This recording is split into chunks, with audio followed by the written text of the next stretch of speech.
हो हर एक पल में तुझे याद किया करता हूँ सनम, हो तुझे भूल कर कभी जिया तो नहीं। हाँ तो मेरे प्यारे दोस्तों, आइए आप सभी को फिर से एक बार स्वागत है एक कुमार ऑनलाइन प्लेटफॉर्म पर। मेरे प्यारे दोस्तों, आइए आज आप लोगों को समक्ष क्लास 11th का फर्स्ट चैप्टर्स फिजिकल वर्ल्ड यानी भौतिक जगत के बारे में हम लोग धमाकेदार एंट्री करने वाले हैं। और यह कोई बोर्ड एग्जाम में पूछता नहीं है, लेकिन बाबू यहाँ पर एक फर्स्ट चैप्टर्स यानी फिजिकल वर्ल्ड यह ऐसा टॉपिक्स है और न आपका बोर्ड एग्जाम में पूछता है न कोई कॉम्पिटिटिव एग्जाम में पूछता है, लेकिन इसको पढ़ते क्यों है?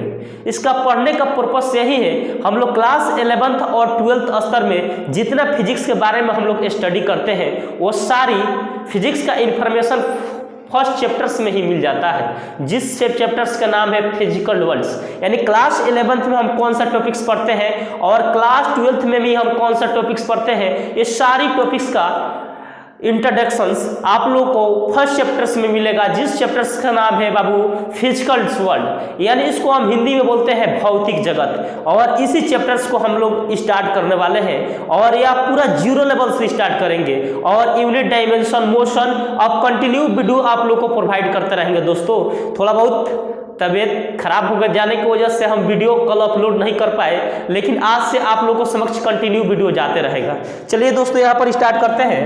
यहाँ पे अब आज हम सब सीखने वाले हैं कौन सा चैप्टर पढ़ने वाले हैं बाबू? भौतिक जगत। यहाँ पर जो चैप्टर फिजिक्स का पार्ट 1 है 11th का, ये कौन सा है बाबू? पार्ट 1, यानी इसको पार्ट 1 का नाम है भौतिक जगत। क्या नाम है बाबू? भौतिक जगत। और भौतिक जगत को हम इंग्लिश में बोलते हैं बाबू फिजिकल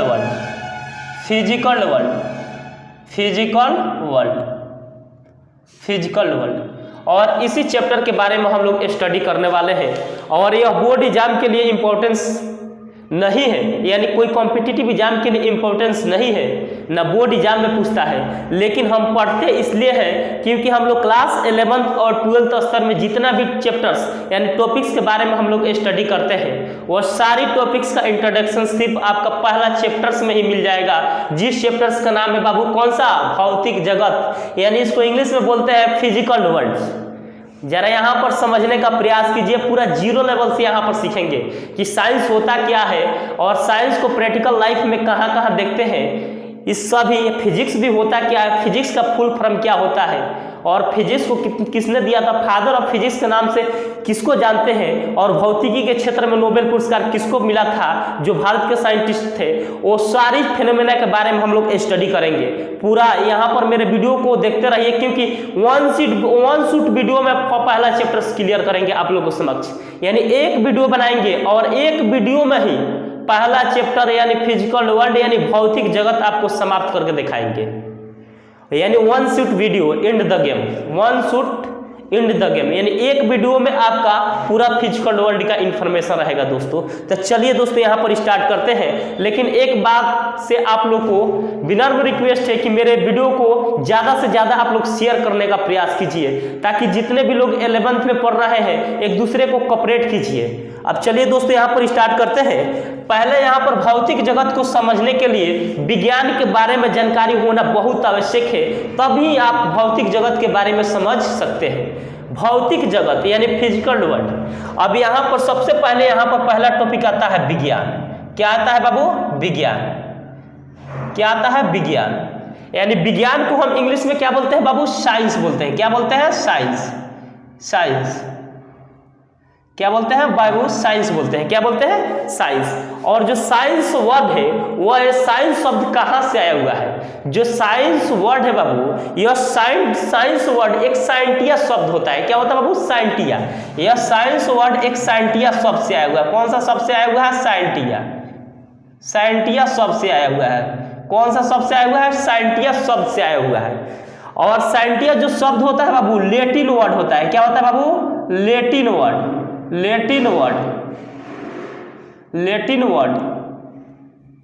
लैटिन वर्ड होता है। क्या होता है? लैटिन वर्ड होता है। और इसका अर्थ क्या होता है बाबू? इसका जो यहाँ पर साइंटिया का अर्थ क्या होता है बाबू? अर्थ होता है जानना। क्या होता है बाबू? जानना। यानी इसको जानना को हम हिंदी में इंग्लिश में बोल सकते हैं टू नो। टू नो मतलब क्या होता है? जानना। इसका अर्थ क्या होता है बाबू? जानना। जानना। यहाँ तक तो समझ गए। साइंस शब्द की उत्पत्ति कहाँ से हुई थी बाबू? साइंटिया शब्द से हुई थी। और जो साइंटिया शब्द होता है कौन सा वर्ड होता है? लैटिन वर्ड होता है। और जिसका अर्थ क्या होता है? जानना। किसका अर्थ क्या होता है बाबू? जानना। अब देखिए यहाँ पर विज्ञान क्या होता है? किसी मेथड ऑफ स्टडी। जो साइंस होता है बाबू, यह एक स्टडी करने का तरीका होता है, यह कोई सब्जेक्ट नहीं होता है।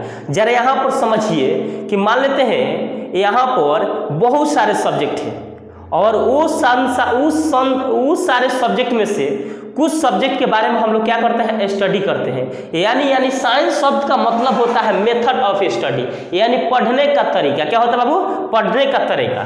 यानी विज्ञान किसको बोलते हैं? तो यानी यहाँ पर जरा समझने का प्रयास कीजिए। साइंस शब्द की उत्पत्ति कहाँ से हुई थी? साइंटिया शब्द से हुई थी। और जो साइंटिया शब्द होता है लैटिन वर्ड होता है और जिसका अर्थ क्या होता है? जानना। क्या होता है बाबू? जानना। और यहाँ पर विज्ञान क्या होता है? किसी भी विषय के सुव्यवस्थित एवं क्रमबद्ध ज्ञान को हम लोग क्या बोलते हैं बाबू?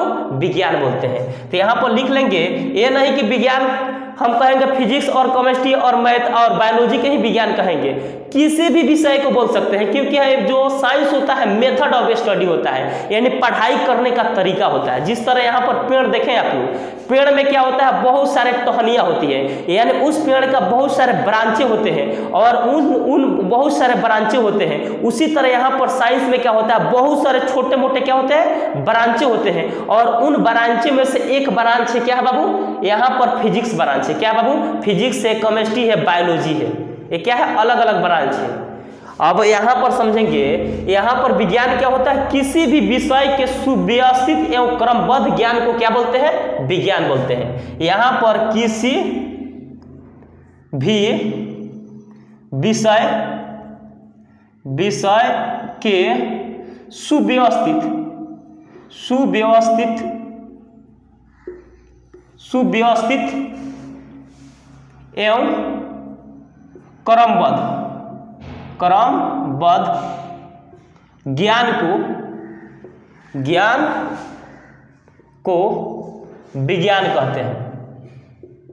ज्ञान को विज्ञान कहते हैं। यहाँ पर लिखे हुए हैं किसी भी विषय के सुव्यवस्थित एवं क्रमबद्ध ज्ञान को क्या बोलते हैं? विज्ञान बोलते हैं। यानी सुव्यवस्थित का मतलब क्या होता है और क्रमबद्ध का मतलब क्या होता है? लगातार। जैसे यहाँ पर मान लेते हैं आप लोगों को, मान लेते हैं सपोज डेट हम लोग पढ़ रहे हैं, मान लेते हैं यूनिट डायमेंशन, इसके बाद हम फिजिकल वर्ल्ड पढ़ के यूनिट डायमेंशन चैप्टर को स्टार्ट करेंगे। और यूनिट डायमेंशन चैप्टर को पढ़ने के बाद हम जस्ट स्टार्ट कर देते हैं रोटेशन। तो देखिए यहाँ पर मान लेते हैं रोटेशन स्टार्ट करते हैं, तो वहाँ पर रोटेशन आप लोगों को समझ में आएगा? नहीं समझ में आएगा, क्योंकि एक क्रम में नहीं है, यानी एक क्रम में नहीं है। इसी तरह यहाँ पर क्रमबद्ध यानी एक लगातार कंटिन्यू हम पढ़ते जाएंगे और उसी को एक व्यवस्था में होना चाहिए। वैसा ज्ञान जो एक व्यवस्था में यानी एक क्रम में होना चाहिए, और उसी ज्ञान को हम एक्चुअली में क्या बोलते हैं? विज्ञान बोलते हैं। क्या बोलते हैं? विज्ञान बोलते हैं। जैसे मान लेते हैं आप करंट टॉपिक्स पढ़ रहे हैं और करंट में हम लाइट को घुसा देंगे, तब क्या वो क्रमबद्ध होगा? एक सीरियल वाइज सज पाएगा? नहीं सज पाएगा। जब सज नहीं पाएगा यानी करंट में लाइट को घुसा देंगे, एंट्री करा देंगे, तो वहाँ पर सुव्यवस्थित और क्रमबद्ध ज्ञान नहीं रह पाएगा। वो क्या हो जाएगा? मिल जाएगा सब। इसलिए क्या करता है, इसको अलग अलग चैप्टर्स में हम लोग स्टडी करते हैं ताकि एक हम लोग को अंदर क्रमबद्ध ज्ञान हो सके। अब जरा यहाँ पर समझ लीजिए, किसी भी विषय के सुव्यवस्थित एवं क्रमबद्ध ज्ञान को क्या बोलते हैं बाबू? विज्ञान बोलते हैं। और यहाँ पर पूछिएगा विज्ञान क्या होता है, तो साधारण तरीके से बाबू आप लोग बोल सकते हैं। यहाँ पर विज्ञान क्या होता है? सिंपल से विज्ञान पढ़ने का क्या होता है? एक तरीका होता है। क्या होता है बाबू? पढ़ने का तरीका होता है। पढ़ने का तरीका। विज्ञान क्या होता है? कोई सब्जेक्ट नहीं होता है बाबू, यह एक स्टडी का तरीका होता है। इसको इंग्लिश में बोलते हैं बाबू method of study. Method of study. क्या बोलते हैं बाबू? मेथड ऑफ स्टडी, यानी एक पढ़ाई करने का तरीका होता है। क्योंकि हम लोग जानते हैं कि साइंस सब्जेक्ट के अलावा बहुत सारे चैप्टर्स के बारे में, यानी बहुत सारे टॉपिक्स के बारे में हम लोग स्टडी करना पड़ता है, और उसको किस तरह हम लोग एक नॉलेज प्राप्त करें, यानी किस तरह हम एक ज्ञान अपने अंदर एब्जर्व करें कि इसको अलग अलग पार्ट में बांटकर हम लोग अपने अंदर क्या करते हैं, इसको नॉलेज प्राप्त करते हैं। और वही सुव्यवस्थित ज्ञान ही आप लोग को क्या कहलाता है? विज्ञान कहलाता है। और विज्ञान के बहुत सारे कैटेगरी में इसको डिवाइड भी किया गया है। यहाँ तक समझ गए? विज्ञान क्या होता है बाबू? विज्ञान क्या होता है? पढ़ने का तरीका, यानी मेथड ऑफ स्टडी होता है। क्या होता है बाबू? मेथड ऑफ स्टडी होता है। अब जरा यहाँ पर समझने का प्रयास करेंगे बाबू। जो विज्ञान शब्द होता है, यह विज्ञान शब्द को सर्वप्रथम कौन दिया था?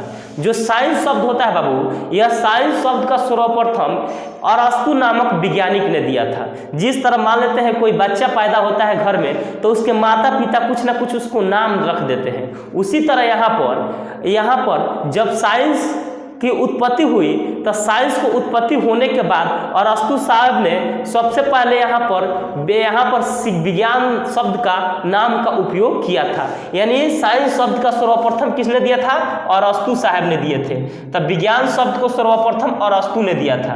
तो यहाँ पर लिख लेंगे विज्ञान शब्द का प्रयोग, विज्ञान शब्द का नाम सबसे पहले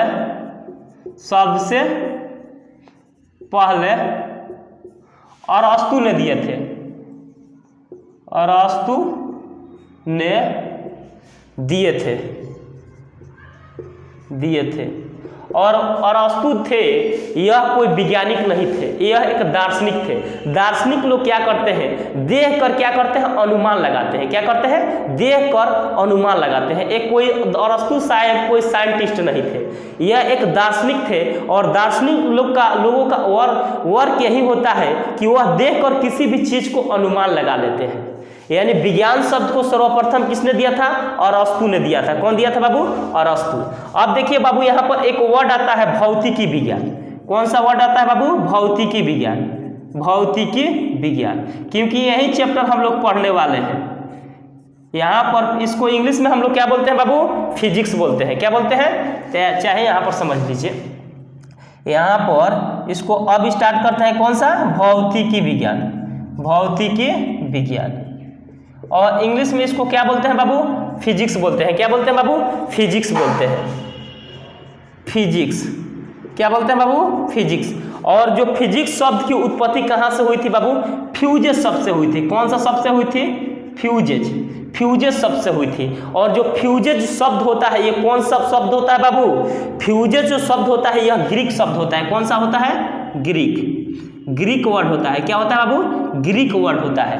फ्यूजेस शब्द कौन सा वर्ड होता है? ग्रीक वर्ड होता है। और जिसका अर्थ क्या होता है बाबू? नेचर। क्या होता है बाबू? इसका अर्थ क्या होता है? प्रकृति। यानी प्रकृति को इंग्लिश में क्या बोलते हैं? नेचर। क्या बोलते हैं बाबू? नेचर। यानी भौतिकी विज्ञान को हम इंग्लिश में क्या बोलते हैं? फिजिक्स बोलते हैं। और फिजिक्स शब्द की उत्पत्ति सर्वप्रथम कौन से शब्द से हुई थी? फ्यूजेस शब्द से हुई थी। और फ्यूजेज कौन सा वर्ड होता है बाबू? ग्रीक वर्ड होता है। क्या होता है? ग्रीक वर्ड होता है। और इसका अर्थ क्या होता है बाबू? प्रकृति। और प्रकृति को इंग्लिश में क्या बोलते हैं? नेचर। क्या बोलते हैं बाबू? नेचर। फिजिक्स का अर्थ होता है प्रकृति का अध्ययन। क्या होता है बाबू? प्रकृति का अध्ययन। फिजिक्स का यानी भौतिकी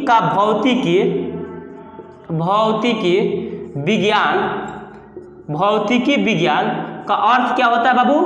अर्थ क्या होता है? प्रकृति का अध्ययन। क्या होता है बाबू? प्रकृति का अध्ययन।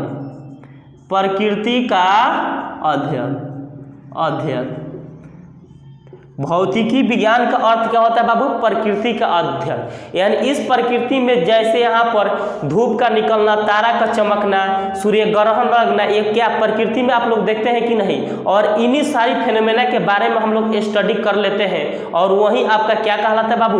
भौतिकी कहलाता है। क्या कहलाता है बाबू?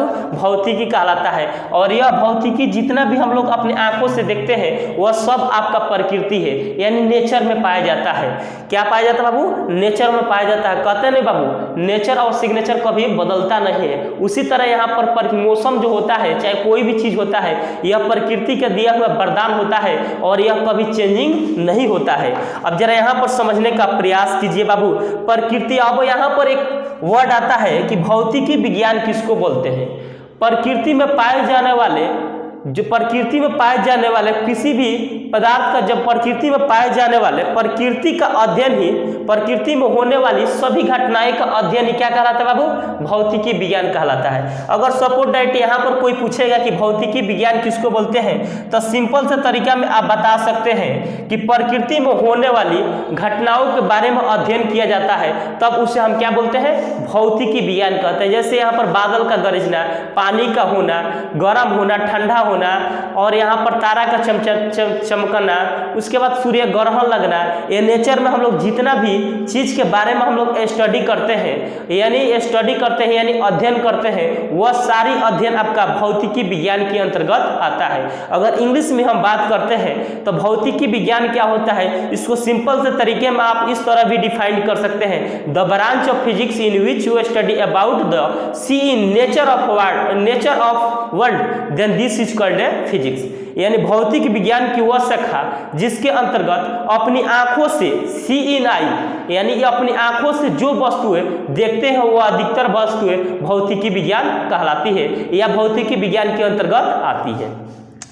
अब यहाँ पर भौतिकी विज्ञान किसको बोलते हैं, तो सिंपल से तरीके में बाबू इस तरह भी बता सकते हैं, प्रकृति में होने वाली सभी घटनाओं के बारे में अध्ययन किया जाता है, तब उसे हम क्या कहते हैं, भौतिकी विज्ञान कहते हैं। प्रकृति में होने वाली सभी घटनाओं के बारे में अध्ययन ही, यहाँ पर लिख लेंगे, प्रकृति में पाए जाने वाली, प्रकृति में पाए जाने वाली सभी विषयों का, प्रकृति में पाए जाने वाली सभी घटनाओं का अध्ययन ही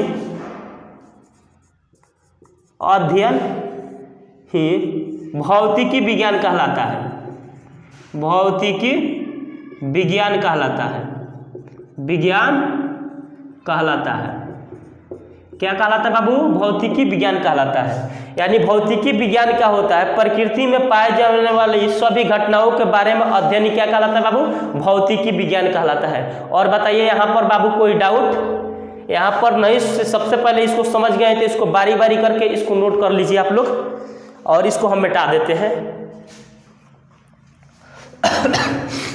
अब आगे हम बढ़ेंगे। अब भौतिकी तो यहाँ पर समझ गए बाबू। अब देखिए यहाँ पे, अब जरा यहाँ पर समझते हैं, अगर आपसे कोई पूछ देता है कि व्हाट इज फिजिक्स, तो क्या जवाब, यानी भौतिकी विज्ञान क्या है? भौतिकी विज्ञान क्या है? यह फिजिकल वर्ल्ड में यानी भौतिक जगत में यह दिया हुआ है, तो इसको इंग्लिश में बोलते हैं what is physics. What is physics, what is physics. अगर आपसे कोई पूछ देता है कि व्हाट इज फिजिक्स यानी भौतिकी विज्ञान क्या है, तो सिंपल से तरीके में आप जवाब दे सकते हैं बाबू। इंग्लिश में पूछेगा तो इंग्लिश में, और हिंदी में पूछेगा तो इंग्लिश में। अगर हिंदी में हम बात करते हैं तो इस तरह बोल सकते हैं, भौतिकी विज्ञान की वह शाखा जिसके अंतर्गत अपने आंखों से जो वस्तुएं देखते हैं वह सारी वस्तुएं भौतिकी विज्ञान कहलाती है। यानी इस प्रकृति में होने वाली सभी घटनाओं के बारे में अध्ययन क्या कहलाता है? भौतिकी विज्ञान कहलाता है। इस तरह भी बोल सकते हैं। अगर इंग्लिश में पूछेगा तो इस तरह भी बोल सकते हैं, the branch of physics, the branch of physics in which we study about the C in I nature of world, then this is called a physics. Nature, C in I का मतलब क्या होता है? अपने आंखों से जो वस्तुएं देखते हैं वह वस्तुएं आपके भौतिकी विज्ञान कहलाती है।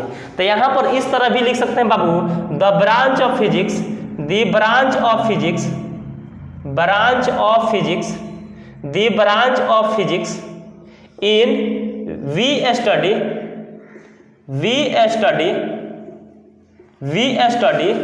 about the see in eye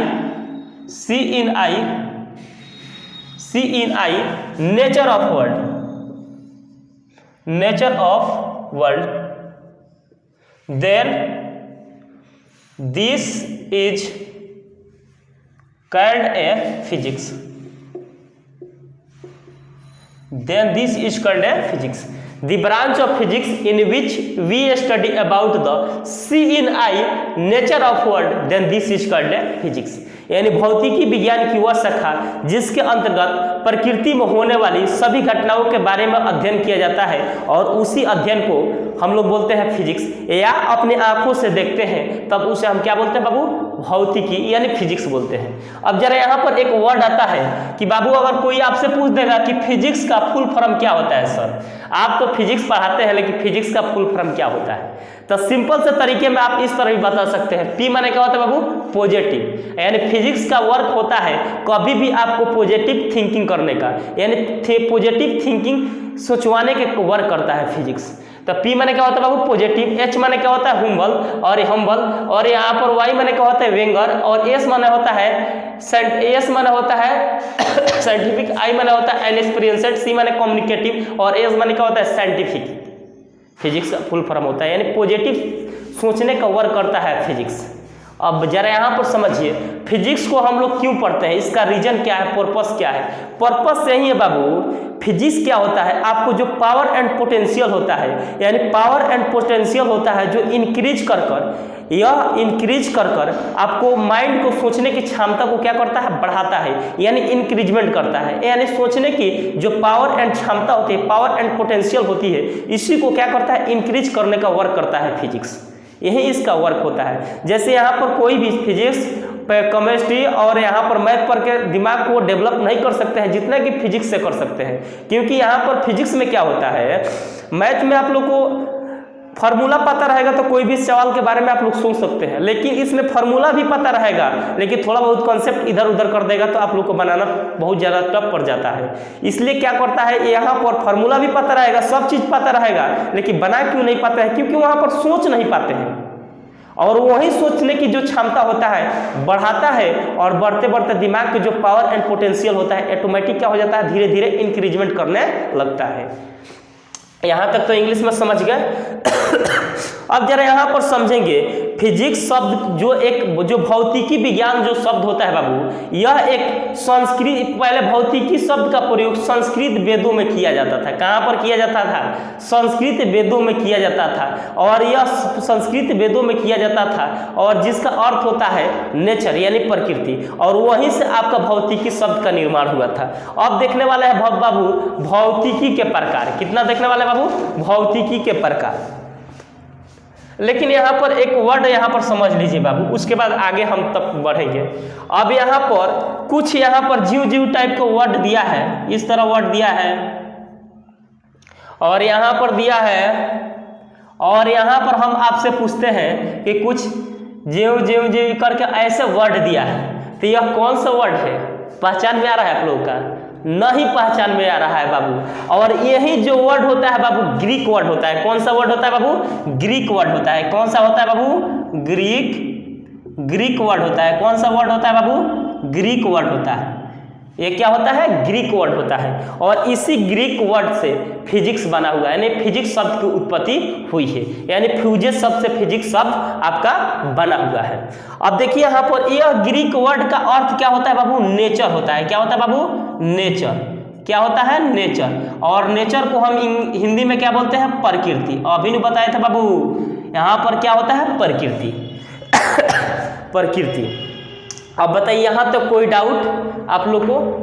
यहाँ पर जीव टाइप का ऐसे वर्ड दिया है, यह जो वर्ड होता है बाबू ग्रीक वर्ड होता है, और इस ग्रीक वर्ड यह फिजिक्स शब्द से उत्पत्ति हुई थी। ग्रीक फिजिक्स शब्द फ्यूजन शब्द से बना हुआ है, और फ्यूजन शब्द का अर्थ होता है ग्रीक वर्ड, और ग्रीक वर्ड आपका इसका अर्थ होता है नेचर, और नेचर के मतलब क्या, प्रकृति। यानी प्रकृति में होने वाली सभी फेनोमेना के बारे में स्टडी करना ही आपका फिजिक्स कहलाता है, यानी भौतिकी विज्ञान कहलाता है। अब देखने वाला है बाबू भौतिकी विज्ञान के प्रकार। क्या देखने वाले बाबू, भौतिकी विज्ञान के प्रकार।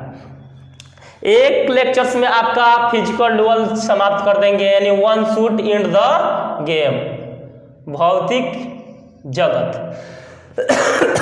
अब पढ़ने वाले हैं बाबू भौतिकी विज्ञान के प्रकार। क्या पढ़ने वाले बाबू?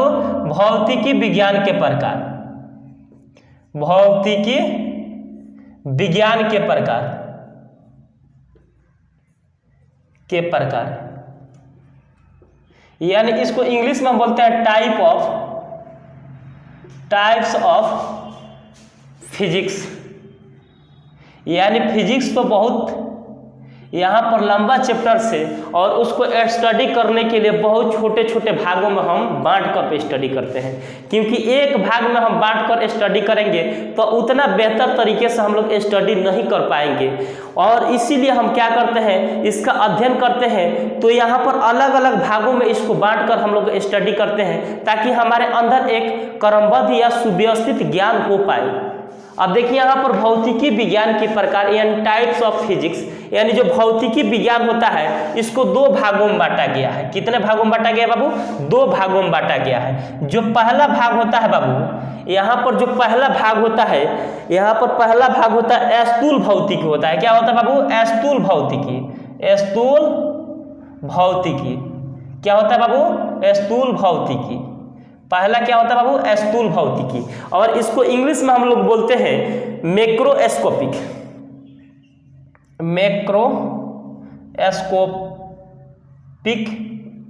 फिजिक्स। मैक्रोस्कोपिक फिजिक्स इसको इंग्लिश में बोलते हैं। और इसका दूसरा का हम नाम की बात करते हैं तो इसको हम बोलते हैं चिर समस्त भौतिकी भी बोलते हैं। चिर समस्त भौतिकी भी हम लोग बोलते हैं। और चिर समस्त भौतिकी को हम इंग्लिश में बोलते हैं बाबू क्लासिकल फिजिक्स भी बोलते हैं। क्लासिकल फिजिक्स भी हम लोग बोलते हैं। क्या बोलते हैं बाबू? क्लासिकल फिजिक्स भी बोलते हैं। और तीसरा का नाम की हम बात करते हैं तो इसको हम पुरानी भौतिकी भी बोलते हैं। पुरानी भौतिकी भी इसको हम बोलते हैं। भौतिकी यानी इसको इंग्लिश में बोलते हैं वर्ल्ड फिजिक्स भी बोलते हैं। और बताइए यहाँ पर कोई डाउट? यानी एक नाम की जगह पर हम कितना नाम ले लिए? 3 नाम ले लिए। पहला आपको स्थूल भौतिकी भी बोलते हैं, दूसरा का चिर समस्त भौतिकी भी बोलते हैं, और तीसरा का पुरानी भौतिकी भी हम लोग बोलते हैं। और स्थूल भौतिकी को इंग्लिश में मैक्रोस्कोपिक फिजिक्स भी बोलते हैं, और चिर समस्त भौतिकी को इंग्लिश में क्लासिकल फिजिक्स भी बोलते हैं, और पुरानी भौतिकी को इंग्लिश में ओल्ड फिजिक्स भी हम लोग बोलते हैं। अगर यहाँ पर दूसरा का ब्रांच की हम बात करते हैं, यानी भौतिकी विज्ञान के 2 भागों में बांटा गया है। कितने भागों में बांटा गया है बाबू? 2 भागों में बांटा गया है। यानी दूसरा का भाग होता है बाबू सूक्ष्म भौतिकी।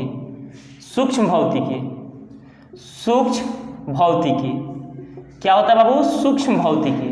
और इसको इंग्लिश में हम बोलते हैं बाबू माइक्रोस्कोपिक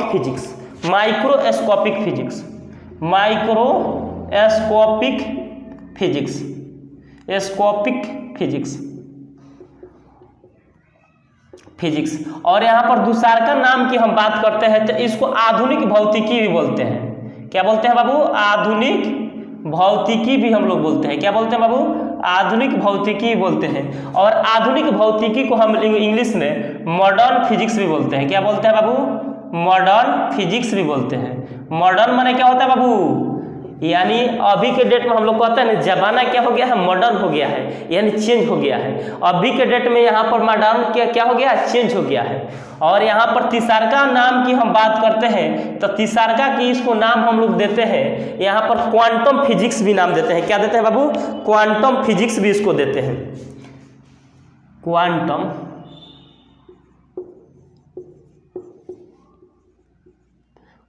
फिजिक्स क्या बोलते हैं? क्वांटम फिजिक्स भी बोलते हैं। और चाहे यहाँ पर क्वांटम फिजिक्स न लिखकर एक और नाम लिख सकते हैं, न्यू भौतिकी भी बोलते हैं। न्यू भौतिकी भी बोलते हैं। न्यू भौतिकी के मतलब क्या होता है? New physics.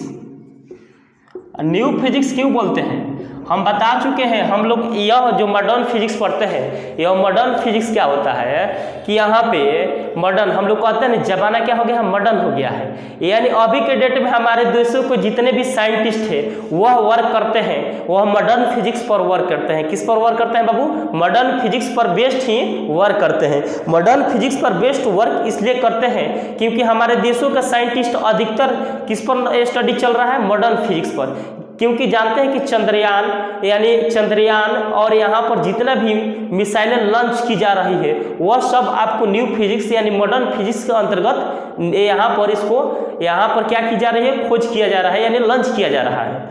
और यहाँ पे यह जो फिजिक्स होता है इसी फिजिक्स को हम लोग न्यू फिजिक्स के बारे में भी पढ़ते हैं। किसमें? मॉडर्न फिजिक्स में, यानी माइक्रोस्कोपिक फिजिक्स में भी हम लोग इसके बारे में स्टडी करते हैं। हम देखिए यहाँ पर एक नाम एक के जगह पर कितना नाम ले लिए? 3 नाम ले लिए। अब बताइए यहाँ पर समझने का प्रयास कीजिए बाबू। यहाँ पर जो स्थूल भौतिकी होता है और स्थूल भौतिकी को सर्वप्रथम किसने दिया था? यानी चाहे यहाँ पर पहले समझ लीजिए, स्थूल भौतिकी को सर्वप्रथम यानी सन 1990 के पहले में पढ़ते थे। सन 1990 के पहले, सन 1990 के पहले हम लोग क्लासिकल फिजिक्स पर स्टडी करते थे। यानी हमारे देशों के जितने भी साइंटिस्ट थे वह सन 1990 के पहले ईस्वी में सब लोग क्लासिकल फिजिक्स पर क्या करते थे? वर्क करते थे। लेकिन अभी के डेट में जमाना क्या हो गया है? मॉडर्न हो गया है। क्या हो गया? मॉडर्न हो गया है, यानी न्यू हो गया है। अब हमारे देशों के साइंटिस्ट सभी लोग किस पर वर्क कर रहे हैं? मॉडर्न फिजिक्स पर। कौन सा फिजिक्स पर? मॉडर्न फिजिक्स पर, या सूक्ष्म भौतिकी पर, या न्यू भौतिकी पर। इसी का एक नाम है, लेकिन 3 तरीका से हम लोग नाम लिखे हुए हैं। तो यानी 1990 के बाद हमारे देशों में क्या होगा? बहुत ज़्यादा डेवलपमेंट होते गया, यानी पूरा विश्व में। अब 1990 के बाद हमारे के देशों के साइंटिस्ट, हमारे पूरा विश्व के साइंटिस्ट किस पर वर्क करने लगे? मॉडर्न फिजिक्स पर वर्क करने लगे। किस पर वर्क करने लगे? मॉडर्न फिजिक्स पर। क्योंकि जमाना क्या हो गया? मॉडर्न हो गया है और मॉडर्न फिजिक्स पर वर्क करने लगे। अब जरा यहाँ पर समझिए, जो स्थूल भौतिकी यानी जो क्लासिकल फिजिक्स होता है, यह क्लासिकल फिजिक्स को हम लोग भौतिकी विज्ञान का जनक भी का किसको बोलते हैं? यानी कहता है, कोई पूछ देगा कि भौतिकी विज्ञान के जनक यानी पितामह किसको कहा जाता है? तो बाबू आप लोग 10th में भी पढ़े होंगे, 9th में भी पढ़े होंगे। तो क्लासिकल फिजिक्स का जनक, क्योंकि 9th और 10th में आप लोग जितना भी चीज के बारे में स्टडी किए होंगे वह आपका मैकेनिक्स था। क्या था बाबू? मैकेनिक्स। और मैकेनिक्स में सर आइजैक न्यूटन साहब का बहुत ज़्यादा योगदान था, और योगदान होने के चलते उनको भौतिकी विज्ञान के पिता बना दिया गया। क्या बना दिया गया? फादर बना दिया गया, यानी पितामह बना दिया गया। यानी स्थूल भौतिकी यानी क्लासिकल फिजिक्स का जनक सर आइजैक न्यूटन को कहा जाता है। किसको कहा जाता है बाबू? सर आइजैक न्यूटन को कहा जाता है। आइजैक न्यूटन इनका फुल नाम था। क्या नाम था बाबू? सर आइजैक न्यूटन को कहा जाता है। अब यहाँ पर वर्ड आता है बाबू, यहाँ पर कि बाबू न्यू फिजिक्स का जनक किसको कहा जाता है? यानी जो मॉडर्न फिजिक्स आया हुआ है और इसी फिजिक्स पर हमारे देशों के साइंटिस्ट वर्क कर रहे हैं, और इसको जनक हम किसको कह सकते हैं?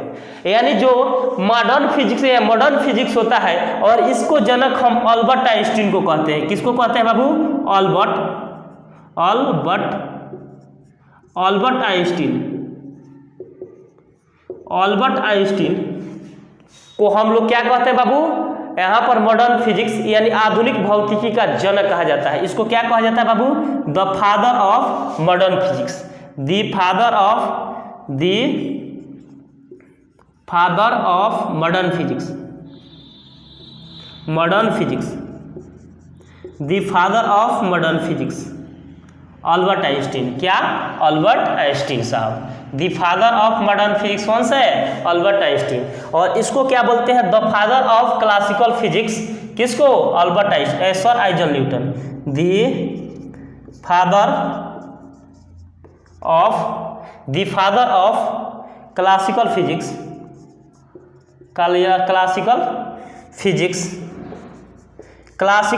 The father of classical physics का जनक किसको बोला जाता है? सर आइजैक न्यूटन को।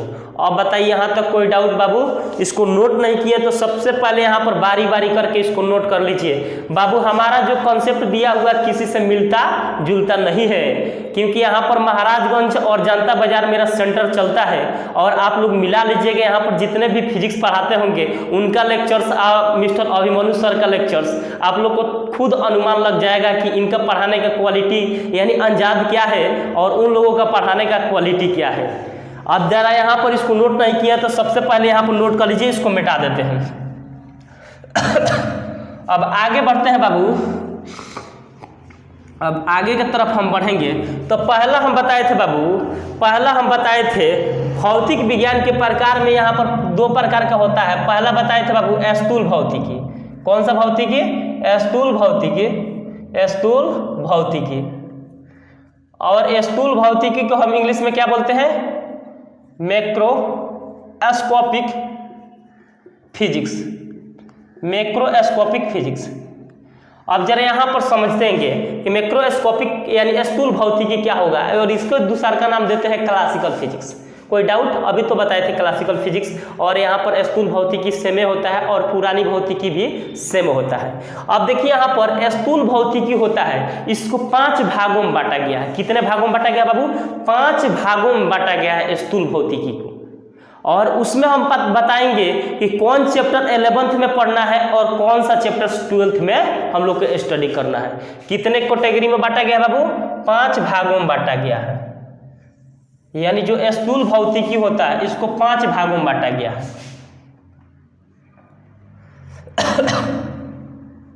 कितने भागों में बांटा गया बाबू? 5 भागों में बांटा गया है।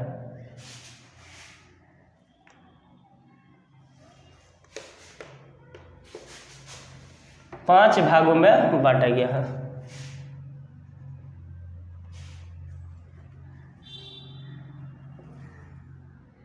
अब देखिए यहाँ पर जो पहला ब्रांच होता है बाबू, यह होता है आपका मैकेनिक्स। क्या होता है बाबू? मैकेनिक्स। और मैकेनिक्स को इंग्लिश में बोलते हैं यांत्रिकी। क्या बोलते हैं बाबू? यांत्रिकी। यांत्रिकी को हम इंग्लिश में बोलते हैं मैकेनिक्स ही बोलते हैं। क्या बोलते हैं बाबू? मैकेनिक्स। और यहाँ पर दूसरा का ब्रांच होता है बाबू, यहाँ पर समझते चलिए आप लोग। यहाँ पर दूसरा का होता है बाबू, यहाँ पर ऑप्टिक्स होता है। क्या होता है बाबू? ऑप्टिक्स। ऑप्टिक्स को इंग्लिश में बोलते हैं प्रकाश की। क्या बोलते हैं बाबू? प्रकाश की। और इंग्लिश में बोलते हैं ऑप्टिक्स। क्या बोलते हैं? ऑप्टिक्स। क्या बोलते हैं? ऑप्टिक्स। और यहाँ पे देखिए अगला ब्रांच होता है, यानी पहला हो गया, यहाँ पर दूसरा का हो गया, अब तीसरा का होता है, क्योंकि स्थूल भौतिकी को 5 भागों में बांटा गया है। यहाँ पर तीसरा का होगा बाबू, तीसरा का होगा बाबू तरंग एवं ध्वनि। क्या होगा बाबू? तरंग एवं ध्वनि। तरंग एवं ध्वनि, तरंग एवं ध्वनि, तरंग एवं ध्वनि। और चौथा ब्रांच की हम बात करते हैं तो चौथा ब्रांच आपका हो जाता है यहाँ पर इलेक्ट्रोडायनेमिक्स। यहाँ पर चौथा क्या हो जाता है? इसको इंग्लिश में बोलते हैं वेव एंड साउंड। लिख लीजिएगा, वेव एंड साउंड। और तीसरा का होता है इलेक्ट्रोडायनेमिक्स यानी विद्युत गतिकी, विद्युत गतिकी। और इसको बोलते हैं इलेक्ट्रो डायनेमिक्स, डायनेमिक्स, इलेक्ट्रोडायनेमिक्स। और यहाँ पर पांचवा की हम बात करते हैं, पांचवा यानी लास्ट पार्ट है आपका। पांचवा होता है तापमिति। क्या होता है बाबू? तापमिति, तापमिति, तापमिति। और इसको इंग्लिश में बोलते हैं थर्मोडायनेमिक्स। क्या होते हैं बाबू? थर्मोडायनेमिक्स। अब जरा यहाँ पर समझने का प्रयास करेंगे बाबू, यहाँ पर कौन सा चैप्टर के अंतर्गत क्या क्या हम लोग पढ़ते हैं। ये सभी चीज़ों का इंफॉर्मेशन है फिजिकल वर्ल्ड में, लेकिन वह इंफॉर्मेशन आप लोग को हम समझा देते हैं कि क्या क्या इंफॉर्मेशन है फिजिकल वर्ल्ड में। अब जरा यहाँ पर समझेंगे बाबू, यहाँ पे स्थूल भौतिकी को कितने भागों में बांटा गया है? 5 भागों में बांटा गया है। पहला ब्रांच होता है यांत्रिकी, दूसरा ब्रांच होता है प्रकाश की, तीसरा का होता है तरंग एवं ध्वनि, और चौथा होता है विद्युत गतिकी, और पांचवा होता है तापमिति। क्या होता है बाबू? तापमिति। और बताइए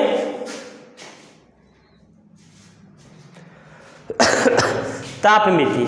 अब देखिए बाबू यहाँ पर मैकेनिज होता है और मैकेनिज किसको बोलते हैं, लेकिन उनसे पहले यहाँ पर जरा समझ लेंगे। जो मैकेनिज होता है यह क्लास, क्योंकि हम पहले ही स्टार्टिंग में बता चुके थे आप लोगों को बाबू कि ये फर्स्ट चैप्टर्स कोई कॉम्पिटिटिव एग्जाम और कोई बोर्ड एग्जाम के लिए नहीं होता है, लेकिन हम लोग क्लास 11th और 12th में क्या क्या पढ़ते हैं वो सभी चीज़ों का इंफॉर्मेशन आपका पहला चैप्टर्स में ही मिलता है। तो यहाँ पर यांत्रिकी यानी मैकेनिज जो होता है क्लास 11th में हम लोग पढ़ते हैं। किस में पढ़ते हैं बाबू?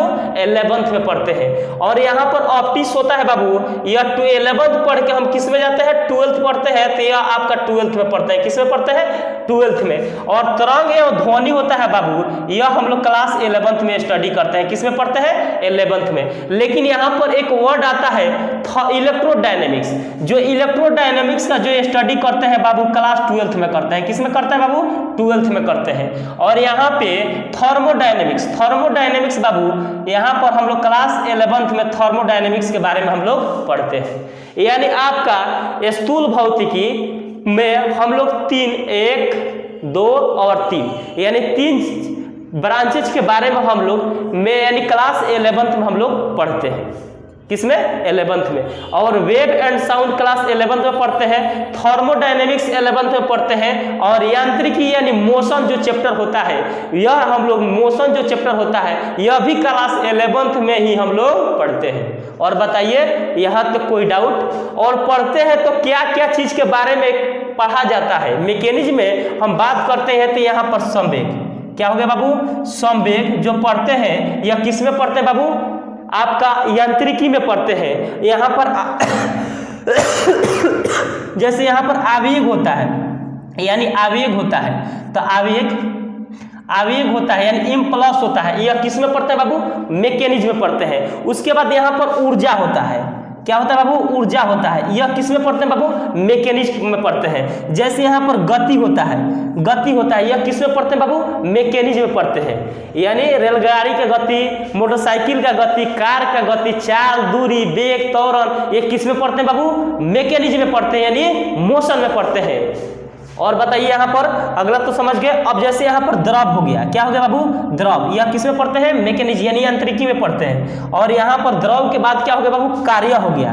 क्या हो गया बाबू? कार्य हो गया। और कार्य के बारे में हम लोग किस में पढ़ते हैं? यांत्रिकी में पढ़ते हैं। और उसके बाद यहाँ पर न्यूटन के गति के नियम हो गया, न्यूटन के गति के नियम हो गया, यह हम लोग किस में पढ़ते हैं बाबू? मैकेनिज्म में पढ़ते हैं। उसके बाद यहाँ पर गुरुत्वाकर्षण बल हो गया, गुरुत्वाकर्षण बल हो गया, एक किस में पढ़ते हैं बाबू? मैकेनिज्म में पढ़ते हैं। यानी मैकेनिज्म में अब यहाँ पर कोई आपसे पूछ देगा कि मैकेनिज्म किसको बोलते हैं, तो सिंपल से तरीके में बता सकते हैं, यांत्रिकी विज्ञान की वो शाखा जिसमें गति के बारे में अध्ययन करते हैं, तब उसे हम मैकेनिज्म यानी यांत्रिकी कहते हैं। यानी the branch of mechanism in which we study about the motion of particles, then this is called a mechanism, जिसमें हम गति के बारे में स्टडी करते हैं और उसी गति को हम लोग बोलते हैं मैकेनिज्म, यानी यांत्रिकी विज्ञान के नाम से हम लोग जानते हैं। अगर यहाँ पर ऑप्टिक्स की बात की जाए तो ऑप्टिक्स में हम लोग क्या पढ़ते हैं बाबू? इंद्रधनुष पढ़ते हैं। इंद्रधनुष का बनना, यह इंद्रधनुष कैसे बनता है, क्या रीजन है कि बनता है इंद्रधनुष के बनना। और यहाँ पर दूसरा का यहाँ पर परिवर्तन पढ़ते हैं, क्या बनता है बाबू? परिवर्तन, प्रकाश के परिवर्तन, अपवर्तन भी पढ़ते हैं। यहाँ पर प्रतिबिंब का बनना, बीम के बनना, प्रतिबिंब का बनना। यहाँ पर पढ़ते हैं सूक्ष्मदर्शी पढ़ते हैं, सरल सूक्ष्मदर्शी, सन्विक सूक्ष्मदर्शी भी पढ़ते हैं, सन्विक सूक्ष्मदर्शी। उसके बाद यहाँ पर पढ़ते हैं सन्विक सूक्ष्मदर्शी। उसके बाद लेंस के भी बारे में पढ़ते हैं, लेंस। उसके बाद हम लोग पढ़ते हैं व्यक्तिकरण के बारे में पढ़ते हैं, इंटरफ्रेंस के बारे में पढ़ते हैं, व्यक्तिकरण के भी बारे में हम लोग पढ़ते हैं। किसमें? ऑप्टिक्स में। और बताइए यहाँ तक कोई डाउट? अब यहाँ पर अगला हेडिंग रह गया तरंग एवं ध्वनि। तरंग ध्वनि में हम क्या करते हैं बाबू? दोलन के भी बारे में हम लोग तरंग एवं ध्वनि में पढ़ते हैं। दोलन यानी ओसिलेशन यानी वाइब्रेशन, दोलन। तरंग के बारे में भी हम लोग पढ़ते हैं, किसमें पढ़ते हैं? वेव एंड साउंड में पढ़ते हैं। उसके बाद सरल आवर्त गति के बारे में पढ़ते हैं, सरल आवर्त गति। सरल आवर्त गति, और सरल आवर्त गति को हम बोलते हैं सिंपल हार्मोनिक मोशन। इसको शॉर्टकट में लिखते हैं SHM। क्या बोलते हैं? SHM। S माने सिंपल, H माने हार्मोनिक, I माने क्या? मोशन, यानी सिंपल हार्मोनिक मोशन के बारे में हम लोग तरंग एवं ध्वनि में हम लोग पढ़ते हैं। उसके बाद यहाँ पढ़ते हैं डापलर प्रभाव। डापलर प्रभाव यानी डापलर इफेक्ट के बारे में हम लोग वेव एंड साउंड में पढ़ते हैं। अगर यहाँ पर विद्युत गतिकी यानी इलेक्ट्रोडायनेमिक्स की हम लोग बात करते हैं तो यहाँ पर आवेश के बारे में पढ़ते हैं। इसमें किसमें? इलेक्ट्रो आवेश के बारे में, क्योंकि इसका नाम से स्पष्ट है। इलेक्ट्रो माने क्या होता है? इलेक्ट्रो माने क्या होता है? इलेक्ट्रॉन। और डायनेमिक्स माने क्या होता है? स्थिर। जिसमें किसी इलेक्ट्रॉन को स्थिर या विराम में अध्ययन किया जाता है उसको बोलते हैं इलेक्ट्रोडायनेमिक्स। तो यहाँ पर जो भी आवेश चैप्टर्स है इसमें किसी भी इलेक्ट्रॉन्स को स्थिर या विराम में अध्ययन करते हैं और उसे हम इलेक्ट्रोडायनेमिक्स कहते हैं। और यहाँ पर कोई पूछेगा तो यहाँ पर प्रकाशिकी क्या होता है, तो इस तरह भी बोल सकते हैं प्रकाशिकी विज्ञान की वह शाखा जिसके अंतर्गत हम कोई भी वस्तु को आसानी पूर्वक देख सकते हैं उसको हम बोलते हैं प्रकाशिकी। अगर यहाँ पर कोई तरंग एवं ध्वनि पूछेगा किसको बोलते हैं, तो सिंपल से तरीका हम बता सकते हैं। तरंग one the type of wave and sound in which we study about the transverse wave and non transverse wave, then this is called a wave and sound. इस तरह यहाँ पर कोई पूछेगा इलेक्ट्रोडायनेमिक्स किसको बोलते हैं, तो the branch of physics, the branch of electrodynamics in which we study about the electron but rest, then this is called a electrodynamics. और इलेक्ट्रोडायनेमिक्स के अंतर्गत हम लोग आवेश पढ़ते हैं, कूलॉम के नियम पढ़ते हैं। कूलॉम भैया का नियम नहीं जानते हैं? कूलॉम के नियम यानी जो कूलॉम भैया का नियम होता है यह किस में पढ़ते हैं? इलेक्ट्रोडायनेमिक्स में पढ़ते हैं। उसके बाद यहाँ पर किरचॉफ्स भैया के नियम आप लोग जानते होंगे, किरचॉफ्स साहब के नियम, किरचॉफ्स के नियम यह किस में पढ़ते हैं बाबू? इलेक्ट्रोडायनेमिक्स में पढ़ते हैं। विद्युत धारा होता है, विद्युत धारा यानी करंट के बारे में किस में पढ़ते हैं? इलेक्ट्रोडायनेमिक्स में पढ़ते हैं। उसके बाद फेराडे का नियम, फेराडे का नियम, फेराडे के नियम, फेराडे साहब का नियम किस में पढ़ते हैं? इलेक्ट्रोडायनेमिक्स में पढ़ते हैं। उसके बाद आ जाता है बाबू गॉस का नियम, गॉस के नियम यानी गॉस साहब का नियम यह किस में पढ़ते हैं बाबू? इलेक्ट्रोडायनेमिक्स में पढ़ते हैं। उसके बाद आ जाता है बाबू बायो-सवार्ट लॉ, ये भी किस में पढ़ते हैं बाबू? करंट में पढ़ते हैं। उसके बाद आ जाता है बाबू AC और क्या आ जाता है बाबू? DC यानी अल्टरनेटिंग करंट और डायरेक्ट करंट किस में पढ़ते हैं? इलेक्ट्रोडायनेमिक्स में। और बताइए यहाँ तक कोई डाउट? अगर यहाँ पर यह क्लास किस में पढ़ते हैं? 12th में एंट्री मारते हैं तब पढ़ते हैं, लेकिन यह 11th में पढ़ते हैं और यहाँ पर ये भी 11th में पढ़ते हैं। अब क्या आ गया बाबू? तापमिति यानी यहाँ पर नाम से स्पष्ट है थर्मोडायनेमिक्स। थर्मो माने क्या होता है? थर्मो माने क्या होता है? हीट। और डायनेमिक्स माने क्या होता है? माप। जिसमें यहाँ पर थर्मो माने क्या होता है? ताप, और मिति माने क्या होता है बाबू? माप। थर्मोडायनेमिक्स का जब संधि विच्छेद हम लोग करेंगे तो थर्मो माने क्या होता है? ताप, और मिति माने क्या होता है? माप। जिसमें ताप को मापा जाता है उसे हम क्या बोलते हैं? थर्मोडायनेमिक्स। क्या बोलते हैं बाबू? थर्मोडायनेमिक्स। अब जरा यहाँ पर समझेंगे, थर्मोडायनेमिक्स में हम लोग ऊष्मा के बारे में पढ़ते हैं। किसके बारे में पढ़ते हैं? ऊष्मा। उसके बाद जस्ट आता है बाबू ताप आता है, ताप के बारे में भी पढ़ते हैं। उसके बाद रेफ्रिजरेटर यानी फ्रिज के नाम जानते होंगे बाबू, रेफ्रिजरेटर के बारे में पढ़ते हैं। रेफ्रिजरेटर, रेफ्रिजरेटर, रेफ्रिजरेटर के बारे में हम लोग पढ़ते हैं किसमें? थर्मोडायनेमिक्स में। उसके बाद आता है भाप इंजन। उसके बाद आ जाता है क्या? भाप इंजन। भाप इंजन, भाप इंजन को सर्वप्रथम किसने दिया था बाबू? जेम्स वाट साहब ने दिए थे। यानी सर्वप्रथम भाप इंजन का खोज कौन किए थे? जेम्स वाट साहब ने खोजे थे और यह तापमिति के अंतर्गत खोजे थे। उसके बाद आता है बाबू थर्मामीटर। थर्मामीटर, थर्मामीटर, यह थर्मामीटर हम लोग किस में पढ़ते हैं बाबू? थर्मोडायनेमिक्स में भी हम लोग स्टडी करते हैं। बाबू यहाँ तक बताइए कोई डाउट? अगर यहाँ पर डाउट है तो आप लोग पूछ सकते हैं और आगे की तरफ हम लोग बढ़ेंगे। अब यहाँ पर पहलका तो ब्रांच देख लिए कि यानी क्लासिकल फिजिक्स यानी स्थूल भौतिकी को हम लोग 5 भागों में बांटते हैं। कितने भागों में? 5 भागों में। जो कि पहला ब्रांच यांत्रिकी 11th में पढ़ते हैं। उसके बाद तापमिति यानी थर्मोडायनेमिक्स 11th में पढ़ते हैं। उसके बाद wave and sound class 11th में पढ़ते हैं, और 2 चैप्टर से ऑप्टिक्स और इलेक्ट्रोडायनेमिक्स यह 12th में हम लोग स्टडी करते हैं। यह इतना छोटा दिख रहा है लेकिन वास्तव में छोटा नहीं है, जब पढ़िएगा तो पता लगेगा, क्योंकि हम पहले बता चुके थे कि यहाँ पर पहला चैप्टर कोई चैप्टर नहीं है, यह सभी क्लास 11th और 12th का क्या है, इंफॉर्मेशन है, यानी एक आइडिया है कि क्लास 11th में हम लोग कितना स्टडी करना है और 12th में कितना स्टडी करना है। और इसको मिटा देते हैं बाबू। अब अगला ब्रांचेज पर हम लोग चलेंगे। अगला ब्रांचेज क्या है बाबू, आधुनिक भौतिकी यानी मॉडर्न फिजिक्स। कौन सा है बाबू, मॉडर्न फिजिक्स यानी सूक्ष्म भौतिकी भी इसको बोलते हैं। यहाँ पर दूसरा का ब्रांच क्या है बाबू, सूक्ष्म भौतिकी। सूक्ष्म भौतिकी, और सूक्ष्म भौतिकी को हम इंग्लिश में बोलते हैं माइक्रोस्कोपिक फिजिक्स, और इसको हम मॉडर्न फिजिक्स भी बोलते हैं बाबू। क्या बोलते हैं, मॉडर्न फिजिक्स भी आप लोग बोल सकते हैं, मॉडर्न फिजिक्स। क्या बोल सकते हैं, मॉडर्न फिजिक्स भी बोल सकते हैं। और यहाँ पर मॉडर्न फिजिक्स की हम लोग बात करते हैं तो मॉडर्न फिजिक्स को 4 भागों में बांटा गया है। कितने भागों में बांटा गया बाबू, 4 भागों में बांटा गया है। यानी जो मॉडर्न फिजिक्स होता है इसको कितने भागों में बांटा गया है बाबू, 4 भागों में बांटा गया है। पहला, दूसरा, तीसरा और क्या होता है, चौथा। जो पहला होता है बाबू नाभिकीय भौतिकी होता है। क्या होता है, नाभिकीय भौतिकी, चाहे यहाँ पर परमाणु भौतिकी भी लिख सकते हैं, परमाणु भौतिकी पहला लिख लेंगे, परमाणु भौतिकी, और दूसरा का में क्या लिख लेंगे, नाभिकीय भौतिकी। नाभिकीय भौतिकी क्या लिख लेंगे बाबू, नाभिकीय भौतिकी। और तीसरा का में हम लोग लिख लेंगे बाबू यहाँ पे प्रकाश की कण की प्रकृति। प्रकाश के कण के प्रकृति, प्रकाश के कण के प्रकृति। और चौथा में आ जाता है इलेक्ट्रॉनिक्स। क्या आ जाता है बाबू, इलेक्ट्रॉनिक्स। इलेक्ट्रॉनिक्स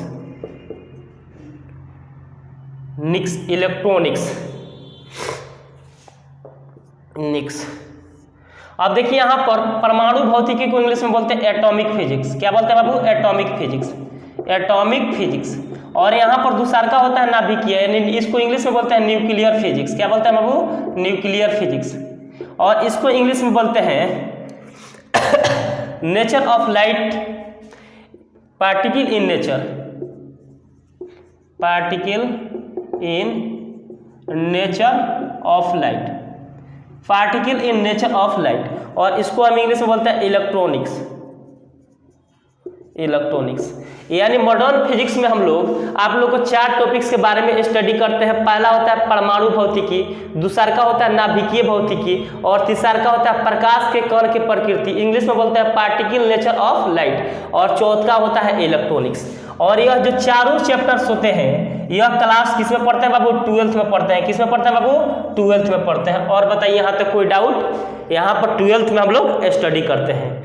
अब इसको हम मिटा देते हैं, इसको नोट नहीं किया तो सबसे पहले बाबू इसको नोट कर लीजिए।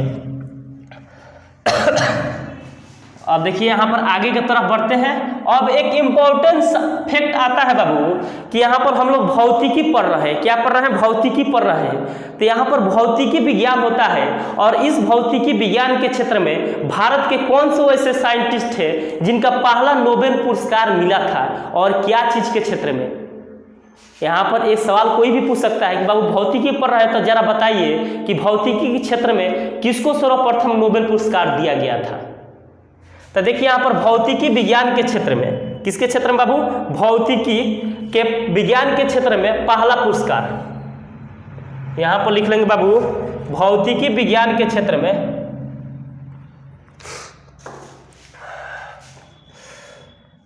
भौतिकी विज्ञान के क्षेत्र में पहला पुरस्कार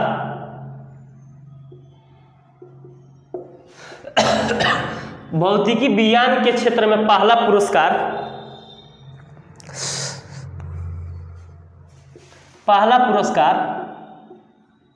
कौन सा विज्ञानी को दिया गया था। यानी जो कौन से वैज्ञानिक थे जो कि भौतिकी विज्ञान के क्षेत्र में पुरस्कार दिया गया था। यानी जो विज्ञान के क्षेत्र में पहला पुरस्कार जो यहाँ पर एक भारत के वैज्ञानिक थे डब्ल्यू के राजन। क्या था बाबू? डब्ल्यू के राजन। यह 1901 ईस्वी में एक्स किरणें के संबंध में इनको नोबेल पुरस्कार दिया गया था। एक्स किरणें के संबंध में, एक्स किरणें के संबंध में इन्हें नोबेल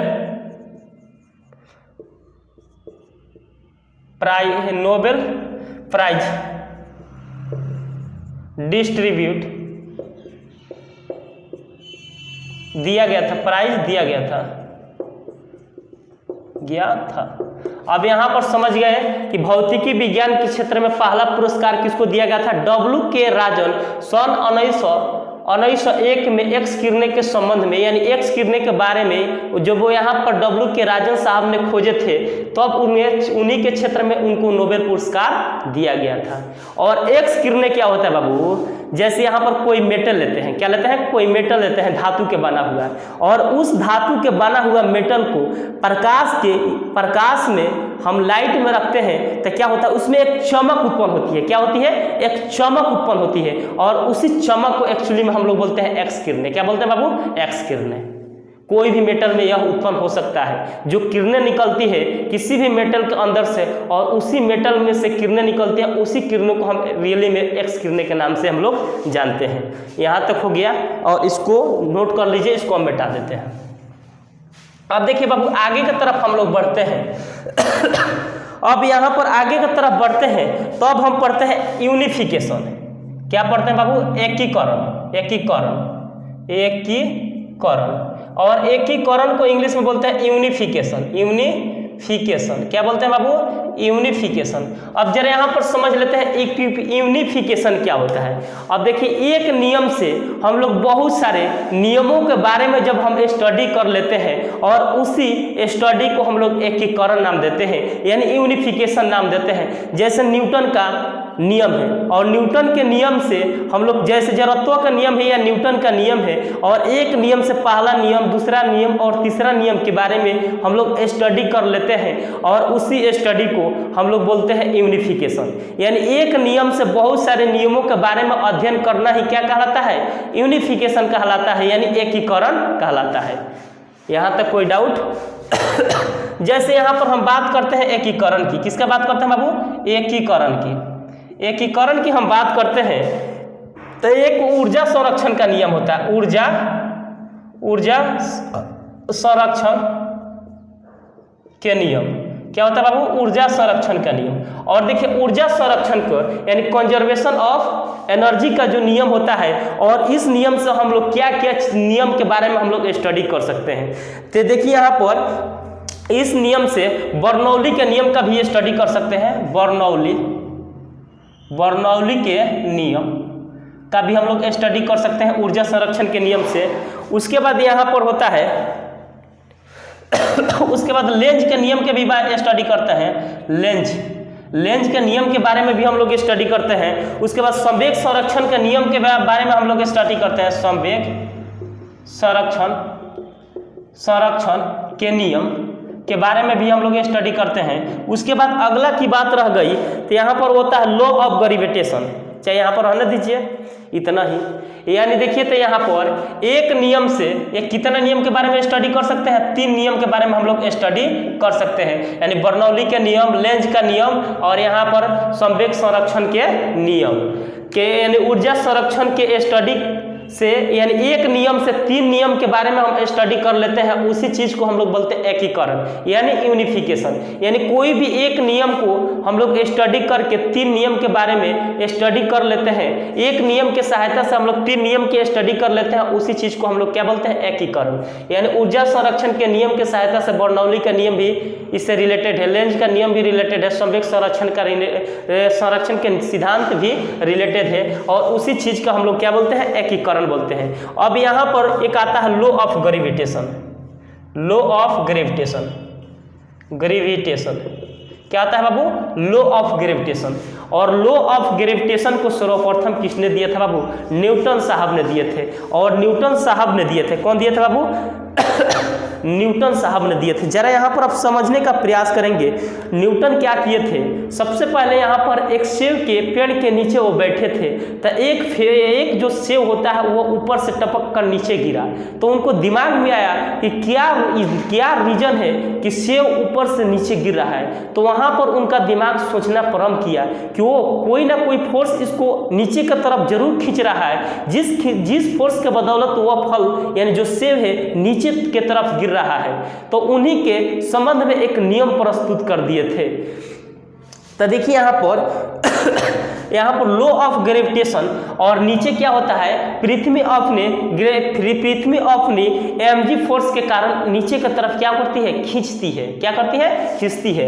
यानी एक ग्रेविटेशन के कारण नीचे पृथ्वी अपने फल को क्या करती है? खींचती है। तो देखिए यहाँ पर ये वो लॉ ऑफ ग्रेविटेशन के कारण आपका आ जाता है सेब का गिरना। क्या आता है? सेब का गिरना।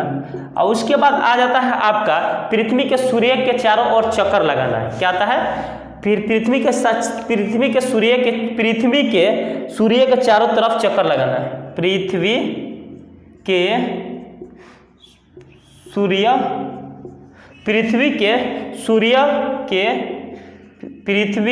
सूर्य के चारों तरफ चक्कर लगाना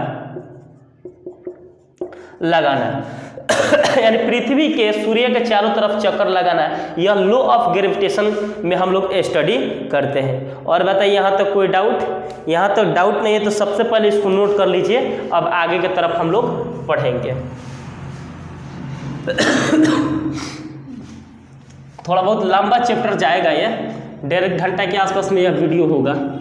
अब उसके बाद यहाँ पर हम लोग पढ़ते हैं कुछ बल के बारे में हम लोग पढ़ते हैं, यानी कौन कौन बल हो सकता है। तो देखिए बाबू यहाँ पर पहला बल होता है बलों के प्रकार। पहले यहाँ पर देख लेते हैं बल के प्रकार।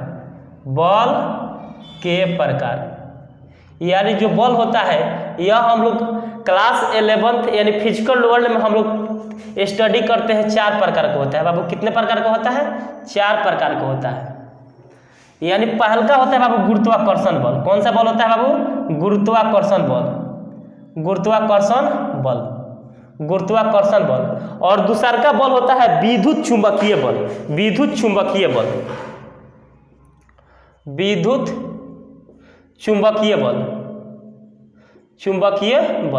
क्या होता है बाबू? विद्युत चुंबकीय बल। और तीसरा की हम बात करते हैं तो यह होता है परबल नाभिकीय बल। क्या होता है बाबू? परबल नाभिकीय बल। और यहाँ पर पहला हो गया, दूसरा का हो गया, एक क्या हो गया? तीसरा का। उसके बाद क्या होगा? चौथा क्या होता है? दुर्बल नाभिकीय बल। दुर्बल नाभिकीय बल होता है। दुर्बल बल। अब देखिए यहाँ पर इंग्लिश में बोलते हैं ग्रेविटेशनल फोर्स। क्या बोलते हैं बाबू? Gravitational force. क्या बोलते हैं बाबू? Gravitational force. और इसको बोलते हैं इलेक्ट्रोमैग्नेटिक फोर्स। क्या बोलते हैं बाबू? इलेक्ट्रोमैग्नेटिक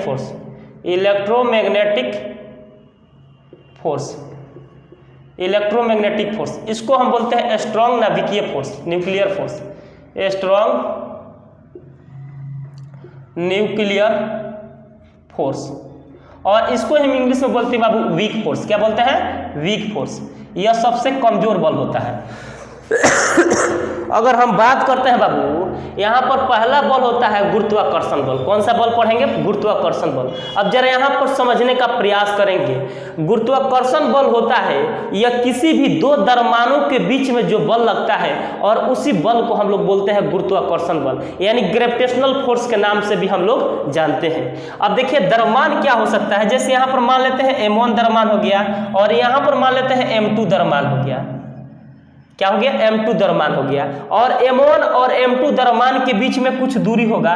मान लेते हैं दूरी है कितना बाबू? r है। कितना है बाबू? r है। कितना है r है। और इन द्रव्यमानों के बीच में जो बल लगता है, यहाँ पर बीचों बीच में एक बल लगेगा, क्या लगेगा, एक बल लगेगा, और उसी बल को हम लोग बोलते हैं गुरुत्वाकर्षण बल। क्या बोलते हैं बाबू, गुरुत्वाकर्षण बल। क्या बोलते हैं, गुरुत्वाकर्षण बल।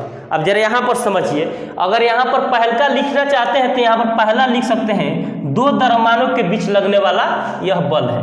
यहाँ पर लिख सकते हैं, लिख लीजिएगा, दो द्रव्यमानों के बीच यह बल लगता है, बल लगता है।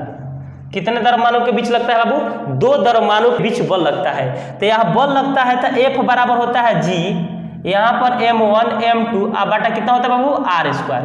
यह प्रूव करके हम बताएंगे क्लास 11th में जब हम पढ़ेंगे ग्रेविटेशन, यह प्रूव करके बताएंगे यह कैसे आता है, इसका यूनिट क्या होता है, और g का वैल्यू कितना होता है, और इसका डायमेंशंस क्या होता है, सभी के बारे में हम लोग स्टडी करेंगे। अभी यहाँ पर थोड़ा बहुत बेसिकली देख रहे हैं। अगर यहाँ पर g बराबर F बराबर G m1 m2 बटा कितना होता है बाबू, r स्क्वायर होता है। अब देखिए यहाँ पर यह जो बल होता है, यह बल ये भी प्लस है, ये भी प्लस है, तो प्लस प्लस के बीच हमेशा आकर्षण बल लगता है। क्या लगता है बाबू, आकर्षण बल लगता है। तो यह कौन सा बल लगता है, आकर्षण, आकर्षण बल लगता है। कौन लगता है बाबू, आकर्षण बल लगता है। अगर यहाँ पर तिसारके की हम बात करते हैं तो यह होता है दीर्घ परासी होता है। क्या होता है बाबू, दीर्घ परासी, दीर्घ परासी, यानी यह क्या होता है बाबू, दीर्घ परासी होता है। और इन बलों की जरूरत नहीं होती है। और यह जो बल होता है, यानी जो ग्रेविटेशनल बल होता है, ग्रेविटेशनल फोर्स होता है, यह कोई माध्यम पर निर्भर नहीं करता है, यानी it does not depend of any mediums of law of gravitations. यानी जो ग्रेविटेशनल फोर्स होता है यह किसी मीडियम पर निर्भर नहीं करता है, यानी कोई माध्यम पर निर्भर नहीं करता है। तो चौथा में लिख लेंगे, कोई माध्यम पर निर्भर नहीं करता है, यानी यहाँ पर गुरुत्वाकर्षण बल होता है, यह कोई माध्यम पर निर्भर नहीं करता है। अगला हम टॉपिक की बात करते हैं तो बाबू यहाँ पर कौन सा है, विद्युत चुंबकीय बल।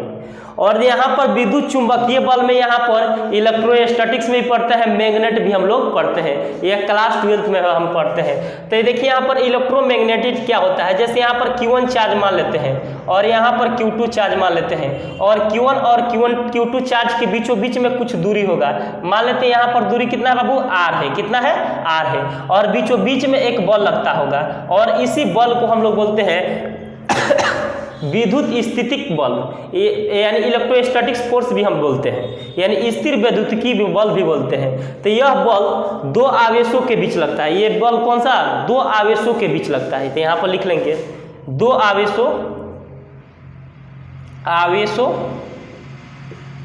के बीच लगने वाला बल, यह दो आवेशों के बीच लगने वाला बल। तो यहाँ पर कितना बल लगता है, EF बराबर, यहाँ पर इलेक्ट्रोस्टैटिक्स फोर्स बराबर K1 Q2 अब बटा कितना होता है बाबू, r स्क्वायर।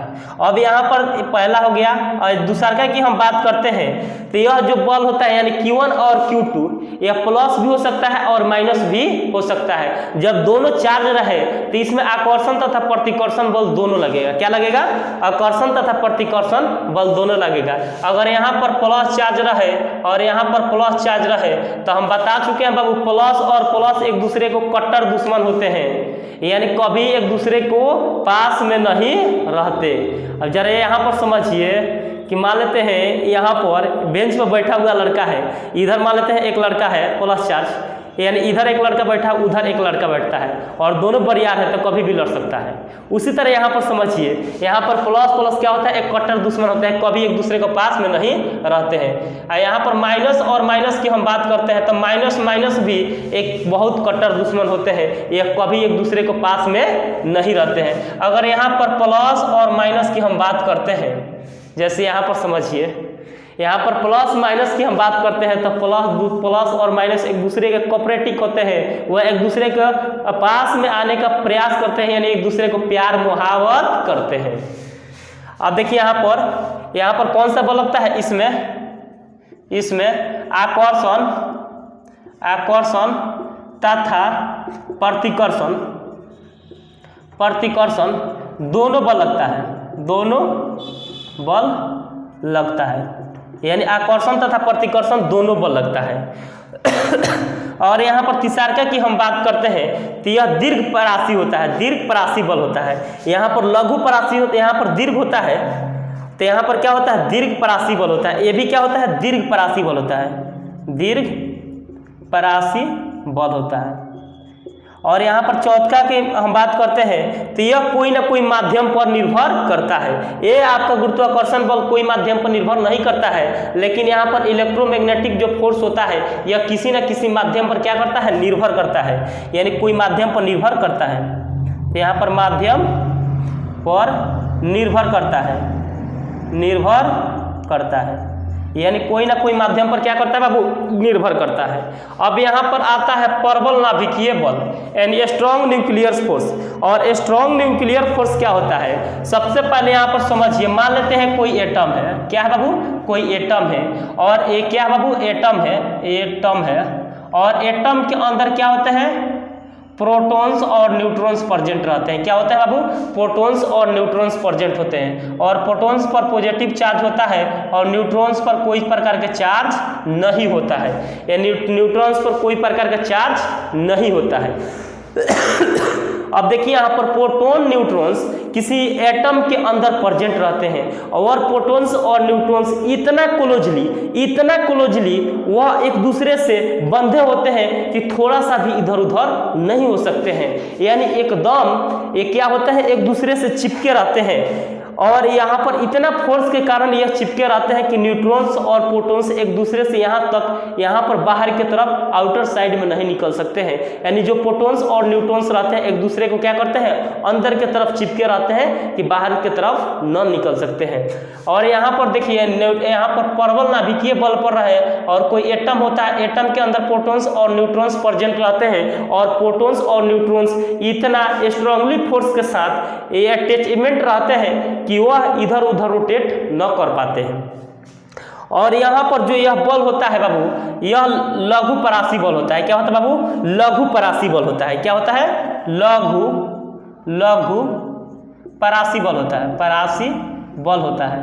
लघु परासी के बल का मतलब क्या होता है, स्ट्रॉन्ग न्यूक्लियर फोर्स होता है। ये क्या होता है, स्ट्रॉन्ग न्यूक्लियर फोर्स होता है। लघु परासी बल का मतलब क्या होता है, स्ट्रॉन्ग न्यूक्लियर फोर्स होता है। और यहाँ पर लिखे हैं दीर्घ परासी मतलब इसमें कम थोड़ा बहुत बल लगता है। यहाँ पर भी लिखे हैं दीर्घ परासी, यानी इसमें भी कम फोर्स लगता है। लेकिन यहाँ पर लिखे हैं लघु परासी। लघु परासी का मतलब होता है स्ट्रॉन्ग न्यूक्लियर फोर्स, यानी सबसे ज्यादा फोर्स के साथ प्रोटॉन्स और न्यूट्रॉन्स एक दूसरे से बंधे होते हैं, यानी चिपके होते हैं, यह कभी इधर उधर रोटेट नहीं कर सकते हैं।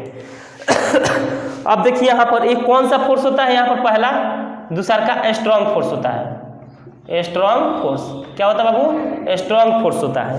अब यहाँ पर अगला हम बात करते हैं, यहाँ पर कौन सा फोर्स है, वीक फोर्स है। यहाँ पर क्या होता है, वीक फोर्स है, यानी वीक फोर्स को हम इंग्लिश में बोलते हैं, हिंदी में बोलते हैं दुर्बल बल।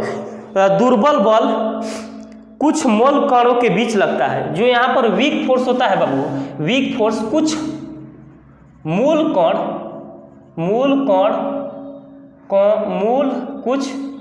कणों के बीच लगता है, यानी जो वीक फोर्स होता है यह कुछ मूल कणों के बीच में यह बल लगता है। और बताइए यहाँ तक कोई डाउट, इसको नोट नहीं किया तो सबसे पहले यहाँ पर इसको नोट कर लीजिए। अब आगे की तरफ हम लोग बढ़ते हैं।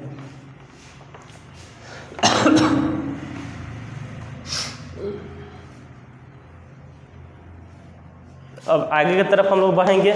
अब लास्ट टॉपिक से आप लोग को चल रहा है।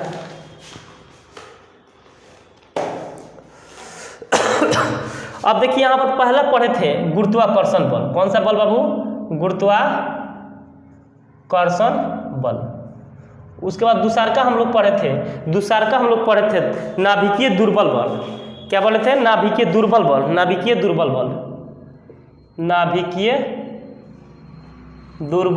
बल। उसके बाद यहाँ पर तीसरा हम लोग पढ़े थे विद्युत चुंबकीय बल। बल। और यहाँ पर तीसरा चौथा हम लोग पढ़े थे, चौथा अति दुर्बल बल,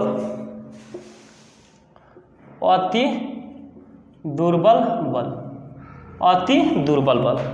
अब जरा यहाँ पर समझते हैं, यहाँ पर जो गुरुत्वाकर्षण बल होता है यह इसका वैल्यू, इसका जो रेंज होता है 10 के पावर -39 होता है। उसके बाद यहाँ पर नाभिकीय बल होता है, इसका रेंज होता है बाबू 10 के पावर -13, 10 के पावर -13। और उसका यहाँ पर जो रेंज होता है विद्युत चुंबकीय बल का 10 के पावर -2 होता है।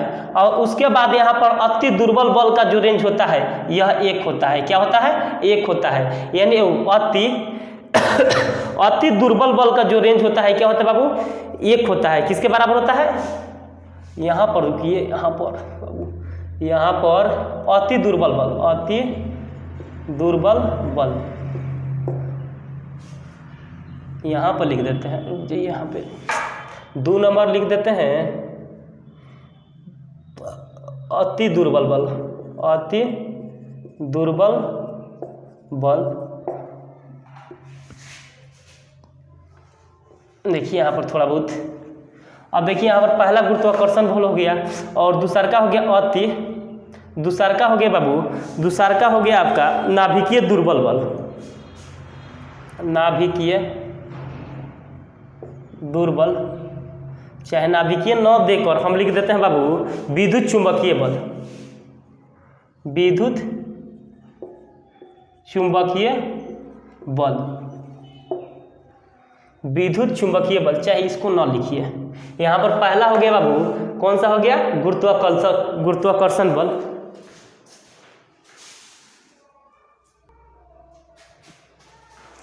हाँ देखिए बाबू, यहाँ पर पहला हो गया आपका दुर्बल बल, पहला हो गया गुरुत्वाकर्षण बल, गुरुत्वाकर्षण बल। और दूसरा हो गया नाभिकीय बल, नाभिकीय बल। और तीसरा हो गया बाबू आपका, यहाँ पर तीसरा हो गया विद्युत चुंबकीय बल, विद्युत चुंबकीय बल। और यहाँ पर चौथा हो गया आपका दीर्घ बल, यहाँ पर लघु बल, यानी अति दुर्बल बल, अति दुर्बल बल। अब जरा यहाँ पर समझिए, इस बल का जो रेंज होता है 10 के पावर -29 मीटर के आसपास में होता है। और यहाँ पर नाभिकीय बल का जो रेंज होता है 10 के पावर -29, 10 के पावर -13 के रेंज के बराबर होता है। और चुंबकीय बल का होता है 10 के पावर -2 होता है। और अति दुर्बल बल का क्या होता है? 1 होता है। अब देखिए यहाँ पर, अब यहाँ पर 10 के power -39 greater than, less than, और 10 के पावर -13 लेस देन 10 के पावर -2 लेस देन 1। यानी अति दुर्बल बल का मान क्या होता है? अधिक होता है सभी। यानी इसमें क्या होता है? फोर्स का मान अधिक होता है। अब यहाँ तक मिटा देते हैं, अब आगे की तरफ हम लोग बढ़ते हैं। आगे की तरफ हम बढ़ेंगे तो अब थोड़ा सा टॉपिक्स रह गया है बाबू। अब देखिए यहाँ पर कभी कभी क्या होता है, यहाँ पर फिजिक्स क्या बाबू? फिजिक्स से आपका टेक्नोलॉजी का निर्माण हुआ। किसका निर्माण हुआ? टेक्नोलॉजी। फिजिक्स से क्या बना हुआ है? टेक्नोलॉजी। और टेक्नोलॉजी एक सोसाइटी के लिए बेहतर है।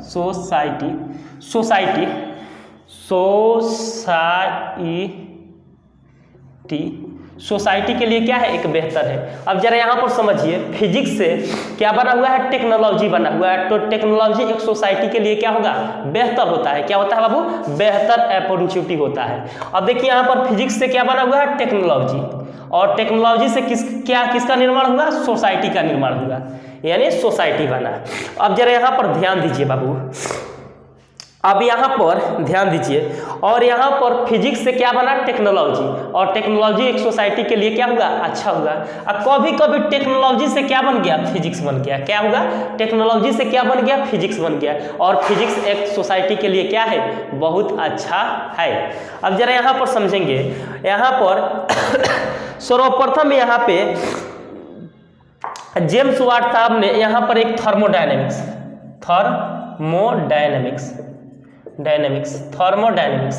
यहाँ पर थर्मोडायनेमिक्स का पितामह सर्वप्रथम यानी थर्मोडायनेमिक्स को खोज सर्वप्रथम, यानी इसमें थर्मोडायनेमिक्स में हम लोग बाबू बहुत पढ़ते हैं भाप इंजन, यानी भाप इंजन, भाप इंजन क्या पढ़ते हैं, भाप इंजन, क्या पढ़ते हैं, भाप इंजन। और यहाँ पर फिजिक्स से क्या बना, टेक्नोलॉजी, टेक्नोलॉजी आपका सोसाइटी के लिए क्या है, अच्छा है। और कभी कभी यहाँ पर थर्मोडायनेमिक्स से क्या बना हुआ है, किसका निर्माण हुआ था, भाप इंजन, यानी भाप इंजन से आपका क्या बन गया, थर्मोडायनेमिक्स बन गया, क्या बन गया बाबू, थर्मोडायनेमिक्स, या थर्मोडायनेमिक्स के क्या बन गया, भाप इंजन बन गया, यानी थर्मोडायनेमिक्स से क्या बन गया, भाप इंजन बन गया, जो कि आपका सोसाइटी के लिए क्या है, बहुत अच्छे हैं, जो कि जेम्स वाट साहब ने भाप इंजन का क्या किए थे, खोज किए थे, क्या किए थे बाबू, खोज किए थे। तो कभी कभी यहाँ पर इफिशियंसी को बढ़ाने के लिए, इफिशियंसी को बढ़ाने के लिए यहाँ पर थर्मोडायनेमिक्स यानी इफिशियंसी को बढ़ाने के लिए भाप इंजन का निर्माण किया गया। किसका निर्माण किया गया, भाप इंजन का निर्माण किया गया। यहाँ तक तो आप लोग समझ गए बाबू। अब देखिए यहाँ पर बताइए, यहाँ तक कोई डाउट, अब आज के लिए नहीं रहने देते हैं। Thank you so much.